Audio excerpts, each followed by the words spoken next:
विश्वविद्यालय अनुदान आयोग यूजीसी ने हाल ही में उच्च शिक्षण संस्थानों में समानता को बढ़ावा देने के नियम 2026 promotion of equity in HEIS regulations 2026 लागू किए हैं।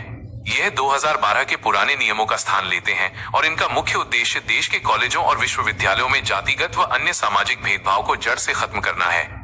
यहाँ इस नए नियम, जिसे अक्सर बोलचाल में यूजीसी एक्ट 2026 कहा जा रहा है, के मुख्य बिंदुओं का विवरण दिया गया है। 1. मुख्य उद्देश्य और पृष्ठभूमि। यह नियम 13 से 15 जनवरी 2026 के बीच प्रभावी हुए हैं। सरकार और यूजीसी का मानना है कि उच्च शिक्षा में SC, ST, OBC, अल्पसंख्यकों और महिलाओं के साथ होने वाले भेदभाव को रोकने के लिए पिछले नियम पर्याप्त नहीं थे। नए नियमों का लक्ष्य कैंपस में एक सुरक्षित और समावेशी वातावरण तैयार करना है। 2. प्रमुख प्रावधान और बदलाव। समान अवसर केंद्र इक्वल अपॉर्चुनिटी सेंटर -EOC अब हर विश्वविद्यालय और कॉलेज के लिए EOC बनाना अनिवार्य होगा। यह केंद्र भेदभाव की शिकायतों की जांच करेगा और छात्रों को शैक्षणिक व मानसिक सहायता प्रदान करेगा। भेदभाव की व्यापक परिभाषा। नए नियमों में भेदभाव को केवल शारीरिक नहीं बल्कि मानसिक और मनोवैज्ञानिक स्तर पर भी परिभाषित किया गया है। इसमें जातिगत टिप्पणी, बहिष्कार या अवसरों से वंचित रखना शामिल है। शिकायत निवारण तंत्र। संस्थानों को 24x7 हेल्पलाइन और ऑनलाइन पोर्टल शुरू करने होंगे। शिकायत मिलने के 24 घंटे के भीतर कार्रवाई शुरू करनी होगी और 15 दिनों के भीतर जांच रिपोर्ट पूरी करनी होगी। कठोर दंड।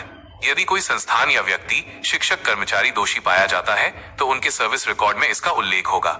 गंभीर मामलों में निलंबन, बर्खास्तगी या पुलिस कार्रवाई का भी प्रावधान है। संस्थान की फंडिंग, अनुदान भी रोकी जा सकती है। 3. विवाद और विरोध के कारण।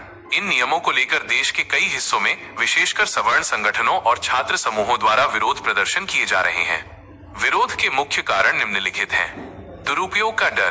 प्रदर्शनकारियों का तर्क है कि भेदभाव की परिभाषा अस्पष्ट है, जिससे सामान्य श्रेणी के छात्रों और शिक्षकों को झूठे मामलों में फंसाया जा सकता है। एक तरफा नियम। आलोचकों का कहना है कि इसमें झूठी शिकायतों के खिलाफ पर्याप्त सुरक्षा उपाय, सेफगार्ड्स नहीं दिए गए हैं।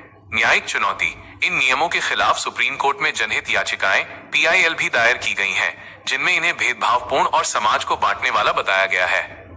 4. निष्कर्ष।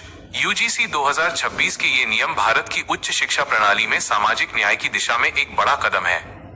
हालांकि इनकी कठोरता और क्रियान्वयन के तरीकों ने एक बड़ी बहस छेड़ दी है। केंद्रीय शिक्षा मंत्री ने हाल ही में आश्वासन दिया है कि सरकार ये सुनिश्चित करेगी कि किसी भी वर्ग के साथ अन्याय न हो। क्या आप चाहते हैं कि मैं इन नियमों के तहत शिकायत दर्ज करने की विस्तृत प्रक्रिया या सुप्रीम कोर्ट में चल रहे केस के बारे में अधिक जानकारी दूं?